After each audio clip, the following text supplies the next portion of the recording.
Hello everyone, আজকে আমি বানাবো আফগানি চিকেন। আর এই আফগানি চিকেন বানানো খুবই ইজি, খুবই সুস্বাদু, সত্যি খুবই সুন্দর খেতে। এটা রুটি, তন্দুরি রুটি, পরোটা তারপরে ভাতের সঙ্গে খেতে দুর্দান্ত লাগে। এখানে একটা পেস্ট বানাতে হবে, সেজন্য আমি মিক্সার জারে পেঁয়াজ দিয়েছি, রসুন, আদা আর কাঁচা লঙ্কা, ঝাল অনুযায়ী কাঁচা লঙ্কা ব্যবহার করেছি আর দিয়েছি হচ্ছে কাঠবাদাম। ওকে, কাজু বাদাম দিতে হয়, বাট কাজু বাদামটা না থাকার কারণে আমি এখানে কাঠবাদাম দিয়েছি। কোনো সমস্যা নেই। সামান্য পানি দিয়ে আমি মিক্সার জারে পেস্ট বানিয়ে নিচ্ছি। ওকে? কাঠবাদামটা আমার আগে থেকে ভিজানো ছিল না, সেজন্যে এটাই আমি দিয়ে দিলাম। বাট এর সমস্যা কোনো নেই, পেস্ট বানালে হয়ে যাবে। ওইদিকে কিন্তু আমি পেস্টটা বানিয়ে নিয়েছি। এখন এখানে আমি ৫০০ গ্রামের মতো চিকেন নিয়েছি। চিকেনের উপর ম্যারিনেশন করে নিচ্ছি। আর এই আফগানি চিকেন বানানোর জন্য বিশেষ কিছু মসলা লাগে না। এখানে আমি জিরে গুঁড়ো দিয়েছি, ধনিয়া গুঁড়ো দিয়েছি। ওকে? ব্যাস, এর মধ্যে আর কিছু মসলা লাগবে না। আর লাগবে হচ্ছে কাসুরি মেথি। আচ্ছা, ফ্রেশ ক্রিম লাগবে। ফ্রেশ ক্রিমটা অবশ্যই লাগবে। ফ্রেশ ক্রিম ছাড়া কিন্তু এই আফগানি চিকেন অসম্পূর্ণ, খেতে ভালো লাগবে না অতটা। তারপরে আমি পরিমাণ মতো লবণ দিয়ে দিয়েছি। জিরে গুঁড়ো, ধনিয়া গুঁড়ো আর পেস্টটা দিয়েছি। লবণ দিয়ে আমি ১০ থেকে ১৫ মিনিটের মতো ম্যারিনেশন করে রেখেছিলাম। আফগানি চিকেন বানানোর জন্য বিশেষ মানে বেশিক্ষণ ধরে ম্যারিনেশন না রাখলেও হবে। ও এরপরে একটা আমি ফ্রাই প্যান নিয়ে নিয়েছি। ফ্রাই প্যানের মধ্যে চিকেনগুলো হালকা করে ফ্রাই করতে হবে।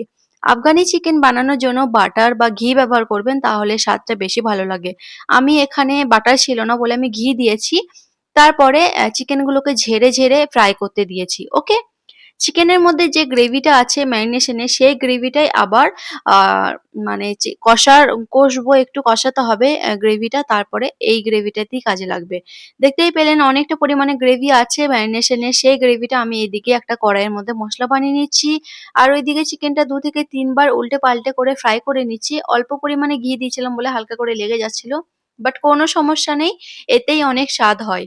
বেসিক্যালি চিকেন তান্দুরি করে এটা বানানো হয় আফগানি চিকেনটা, বাট এভাবে বানালেও মন্দ লাগে না, বেশ খেতে ভালো লাগে। দুসরা কড়াইয়ে আমি দিয়েছি হচ্ছে সরিষার তেল আর দিয়েছি সামান্য গোটা মসলা, এলাইচি, দারচিনি, লবঙ্গ। ৩ ধরনের মসলা দিয়ে বেঁচে থাকা যে গ্রেভিটা আছে ম্যারিনেশনের, সেটা দিয়ে দিচ্ছি। এখন কষানোর পালা। সামান্য পানি দিয়েছিলাম, তারপরে কষাচ্ছি। কষাতে, কষাতে কিন্তু এটা কালারটা একদম চেঞ্জ হয়ে আসবে। এখানে আর কোনো কিছু মিক্স করার দরকার নাই। না হলুদ গুঁড়ো, না লঙ্কার গুঁড়ো। যেহেতু আমি ঝালের জন্য আগে থেকেই কাঁচা লঙ্কা অনেকগুলো ব্যবহার করেছি। ওকে? ওইদিকে চিকেনগুলো ফ্রাই করা হয়ে গেছে। এখন এই গ্রেভির মধ্যে চিকেনগুলো ঢেলে দেব। ব্যাস! এখানে আর কিছু করতে হবে না। আর খুবই ইজি, চটজলদি হয়েও যায় আর দুর্দান্ত হয় খেতে। এভাবে ফ্রাই চিকেনটা এমনি এমনিই খাওয়া যায়। সে যা ঘুমিয়ে গেছিল সেজন্য, নইলে ও এইভাবে খায় চিকেন, বেশ ভালো লাগে ওর খেতে। চিকেনগুলো আমি গ্রেভির মধ্যে দিয়ে দিয়েছি। দিতে হবে সামান্য পানি। ওকে? পানিটা আপনাদের অনুযায়ী গ্রেভিটা রাখবেন। আচ্ছা, যে আমি ফ্রাই করেছিলাম চিকেনগুলো, ওখানে সামান্য ঘি ছিল আ আ কড়াইয়ের মধ্যে, সেজন্য আমি ওখানে পানি দিয়ে এভাবে আমি চিকেনের মধ্যে ঢেলে দিয়েছি। তারপরে ভালোভাবে চিকেনগুলোকে কষিয়ে নিচ্ছি। ৩ মিনিট ধরে কষাতে হবে। ঢাকনা দেওয়ার কোনো দরকার নেই, যেহেতু চিকেনটা আগেই অলরেডি সিদ্ধ হয়ে গেছে ফ্রাই করার সময়। ওকে? সবার লাস্টে আমি এড করে দিচ্ছি কাসুরি মেথি। কাসুরি মেথিটা মাস্ট লাগবেই। আ কাসুরি মেথিটা না দিলেও কিন্তু স্বাদটা ভালো আসবে না। কাসুরি মেথি দেওয়ার পর দিয়ে দিচ্ছি আমি ১ কাপের মতো ফ্রেশ ক্রিম। ওকে? আচ্ছা, ফ্রেশ ক্রিমটা কিন্তু দিতেই হবে, আমি আগেই বললাম।